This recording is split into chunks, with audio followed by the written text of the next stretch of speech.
ஒரு நாளைக்கு 400 ml பால், toned milk.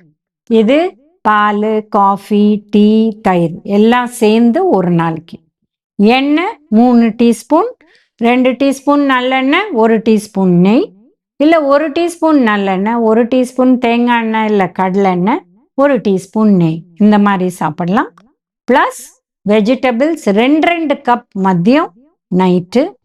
Fruits நடுவில் சாப்பிடலாம் 11 மணிக்கு, இல்லை பிரேக்ஃபாஸ்டோட சாப்பிடலாம். அண்ட் உங்களுக்கு இந்த கிரெயின்ஸ் சிறுதானியங்களில் தினை, கம்பு, இது நல்லது. இப்போ கின்வா நிறைய பேர் சாப்பிட்றாங்க, கின்வா சாப்பிடலாம். சேப்பரிசி, கருப்பு கவுனி அரிசி, மாப்பிள சம்பா அரிசி, பேசிக்காக ட்ரெடிஷ்னல் ரைஸ், பாலிஷ் பண்ணாதது, அது சாப்பிடலாம். இதெல்லாம் சாப்பிட்டுட்டு வந்தீங்கன்னா சுகர் கண்ட்ரோல் கட்டாயம் வரும். ஒரு நாளைக்கு 45 மினிட்ஸ் எக்ஸசைஸ்.